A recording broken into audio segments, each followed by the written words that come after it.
In this episode, we're not talking about poses yet. We're laying the groundwork for how the pelvic floor and core actually function together dynamically with the breath. This is part of our therapeutic applications series. So we're less interested in rules and more interested in understanding, what are we working with?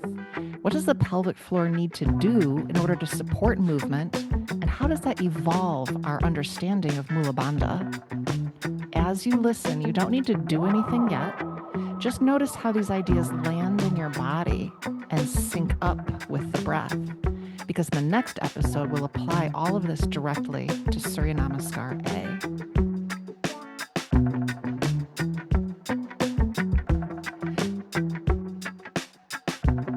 I'm Jane. I'm Sarah. We're the Yoga Posers. Yep.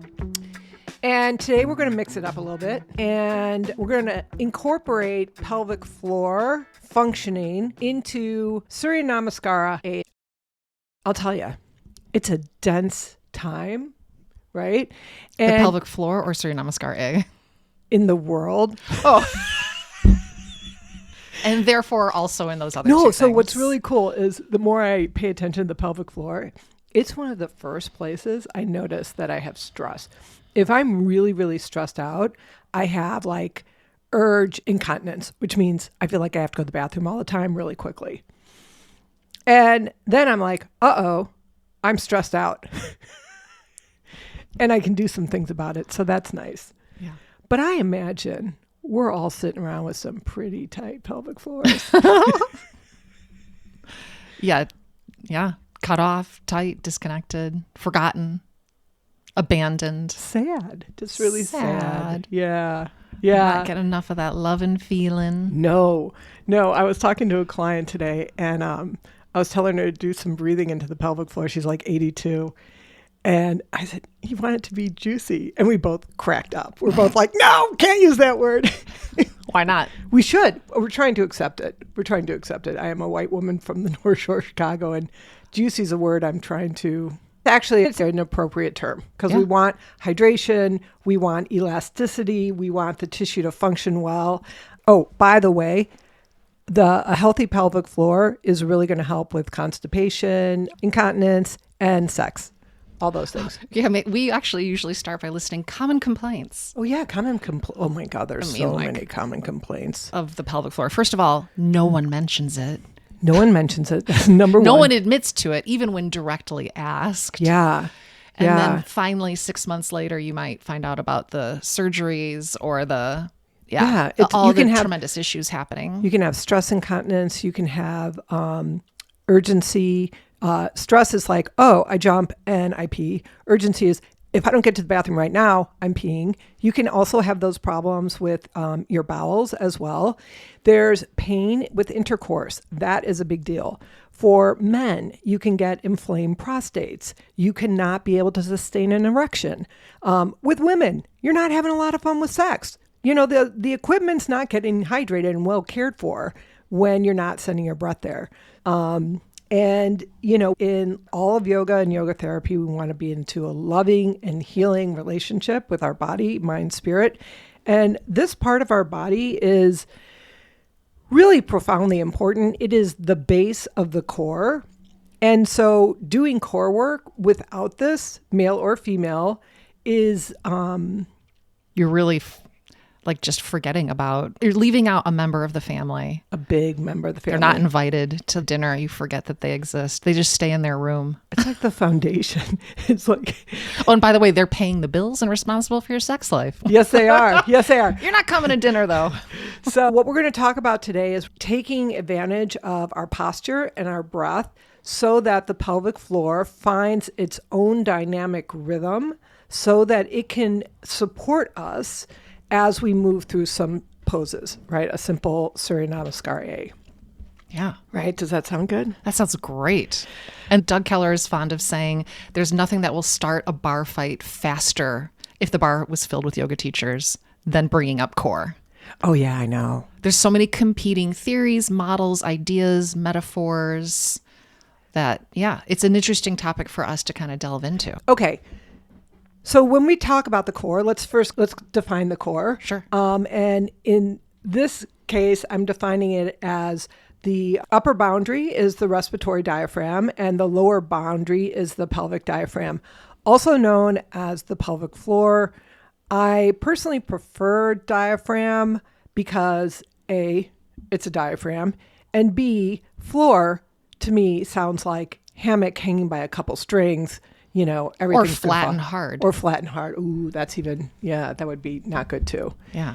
And it does have a pulse, right? So that's the core container. We want the... that's the top and the bottom. The top and the bottom. Mm-hmm. And then we've got all the musculature surrounding the core, which acts as shapewear. Sure.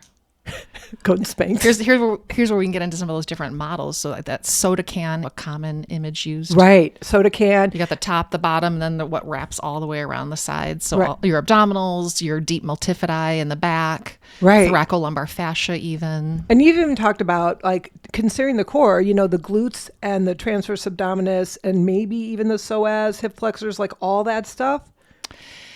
You can include as much as you want, disinclude other things, but often when we're working with the subtler, deepest layers like the pelvic floor or the multifidi, we're looking to exclude some of those superficial big muscles because those muscles take over for an underactive deep core. Yeah. So today I think we're talking more about deep core. We want subtle engagement, pelvic floor, multifidi, transverse abdominis. Right. And then so those glutes and those other big players, although they help regulate the very center of us, we need this deeper core functioning first. Right.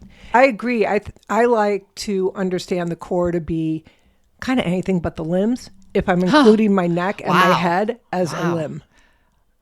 Yeah. Okay. So just the whole trunk. The trunk. Yeah. I mean, that's interesting. And I think like functionally, it does get interesting when we start to, all I'm thinking of is then that twist.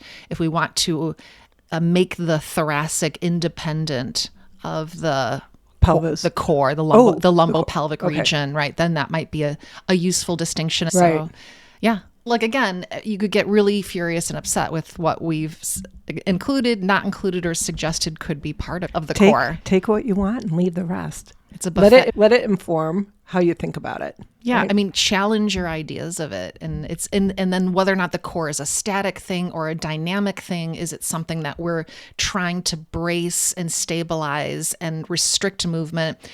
Because I think it can be, and is it something dynamic that has to be shifting, movable? I think you were suggesting that with some of your languaging at first. So the shapewear. Yeah. And I personally like shapewear because the soda can is really rigid, right? But the soda can, what it does is it does a good job of giving you the idea that the top and the bottom need to be kind of secured for everything not to fall out. And stacked. Yeah, and stacked, right? So if you were to take a soda can, or if you were like, I don't know, maybe what's that called when you like snap the beer and drink it, shotgun the beer, and then bend the can, right? the beer's, whatever. I've never done that. Anyway, yeah, I've heard of it. No. I've seen it on TV. No, and I've had like a coach say you want to keep the core absolutely not rigid, but practically rigid. Yeah. And I think there is a pulse to life, and there's a pulse. But what I do want is I want my pelvic diaphragm to move in sync with the rest of my breathing, right? It's one of these things that has a pulse with my breath, and that if I can line up my torso, if I can get my posture correct, then the inhale, the respiratory diaphragm broadens and flattens. There's a downward pressure on the contents of the core, which are not spilling out the front or the back based on posture that's not aligned. And that presses down on the contents into the pelvic floor or diaphragm broadens and flattens to accommodate that, right? You want it to move. And then the natural reaction is for it to come back in and up. And on the exhale, right? And so when we're coming in and up on the exhale, that's when you can recruit the strength and the power into the core. I think a really good visual for me is the jellyfish that goes broad and then comes back up and goes up a little higher in the water and then broad and up. I think a good visual is a pulley system. On an inhale, you're letting the rope go a little slack. And on the exhale, it's pulling it up all the way through Sushumna, all the way up to the crown of the head. Yeah, it's really I've seen like Superwoman yoga cartoons of like that Mula Bandha like bursting out the top of the skull that they like Mula pull it up Bandha is so going high. all the way. It can be overdone. Yeah, it can be overdone. But it's really to feel like I visualize on an inhale, the pelvic diaphragm broadens, and I am gathering in earth energy from the base of my core. And on the exhale, I consolidate that energy into the midline, into the core. And then like a carousel pole rising up, that energy feeds and strengthens and empowers me to do things that have effort, that are effortful. Yeah. So this is what should be happening. And then for some people, that process will be locked or frozen or only going directionally down or only going directionally up and not able to let things sink down. And so cueing around it when you work individually with people, you're trying to figure out what part of this process is not happening. Right. Well, first of all, I think many of us have no idea where the pelvic floor is. Right. What are the boundaries? Yep. We should talk about that. And trying to develop this internal interoception, right? A felt sense. And so the bony landmarks of the pelvic floor are the two sit bones and the pubic bone, the tailbone. The sit bones are the ischial tuberosities, right? They're the bony, knobby parts of your butt. You can feel them. And if you're sitting on them, and then you have the pubic bone and the tailbone, sort of equally dropping down, that's a pelvic floor that's aligned neutrally, right? Tailbone's a little bit higher than pubic bone. So pubic bone, tailbone about level will put you maybe a little bit back towards the back of your sit bones. Finding neutral pelvis is tricky and very individual, and there's always kind of a little margin of play. Yeah. You could measure it by the ASIS hip points in front, lining up with the PSIS, which is approximately those two SI joints in back, which are palpable as little knobs or dimples, depending on your body. So when those line up, and you can play with that in a mirror, you're towards neutral. For female pelvises, stereotypic female pelvis, we're going to say a little more anterior tilt is okay and appropriate and fine. And using your breath is a great way to tell where neutral is for you. Yeah. So that you're too anteriorly tilted, right? If you're only getting a belly breath. It's like the breath just spills out before it even gets to the base of the core. Yep. Mm-hmm. And vice versa, right? If the pelvis tucked, you're not going to get much belly breath. It stops right where the crease is. Yeah, at the bottom of the rib cage, or lots of places to grip and interrupt this flexible container of the core. Yeah. Through our sitting and standing postures, habits. Yeah. So I'm going to do some quick foundational things that really help with the pelvic floor. One, walk 30 minutes a day. That's one of the best things you can do for your pelvic floor. Two, eliminate. Drink enough water that your pee is a light lemonade, and eat a diet that allows you to poop easily, soft snakes, once a day. Constipation is not your friend. And it's both evidence of restriction in your pelvic floor and typically there's a bearing down that happens, and we want to avoid at all costs bearing down on the pelvic floor, right? Yeah, that Valsalva maneuver where you cut off the glottis and bear down. Weightlifters lifting something very, very heavy might use a Valsalva maneuver. It's like what my daughter will do when she scuba dives, right? She'll pinch her nose, bear down. It's like you're exhaling, but you're not letting the breath go out anywhere. It creates a lot of intra-abdominal pressure. And so that pressure incredibly stabilizes the lumbar spine, so I think when you get these competing ideas of core, some people are saying, I'm lifting something incredibly heavy and I need to stabilize and protect against crushing, compression, shearing sideways, unintentional rotation, shifting forward or backward of this lumbar spine, which tears the back apart. And so this is the thing, right? You want the base of the core to be supporting with an uplift energy when you're doing anything of effort, right?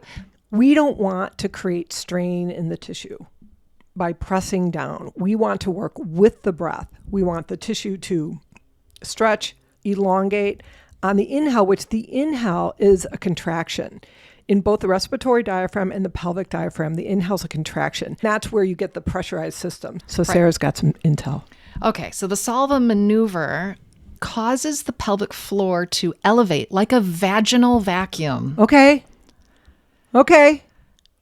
Or it can cause it to descend, depending on your intent and coordination. It's used clinically to assess pelvic organ prolapse by revealing potential descent, while beneficial for increasing intra-abdominal pressure and weightlifting, bracing. Anyway, this is not what we do in yoga. Yeah. And the other thing I think is when you get this awareness of what your breath is doing to your pelvic floor and how you want your pelvic floor to be moving, you can try to get that contraction in the core without pressing it down on the pelvic floor.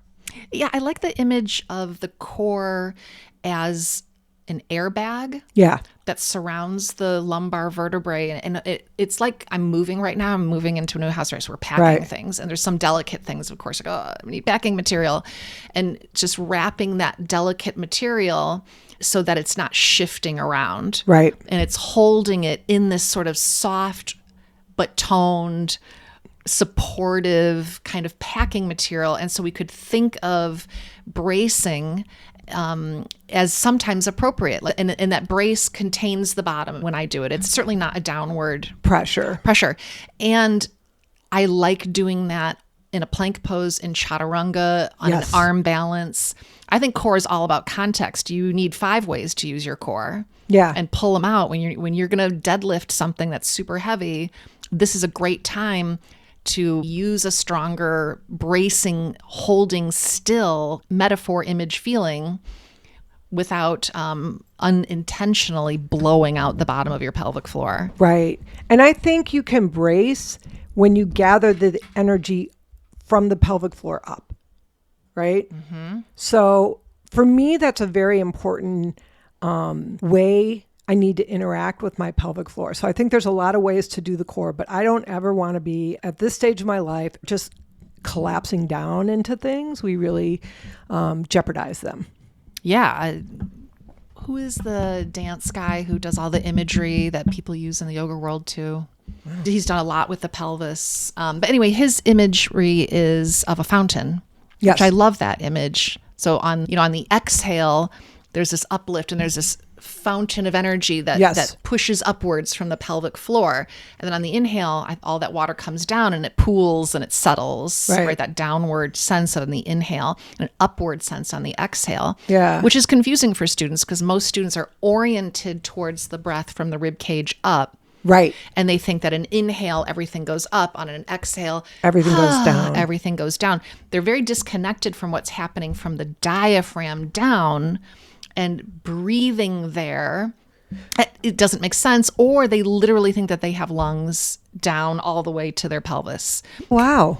Okay. There's lots of misconceptions and misunderstandings and a lack of clarity about what it means when we're breathing below the lungs. Right. When we breathe into an area, why would it expand if there's no lung tissue there?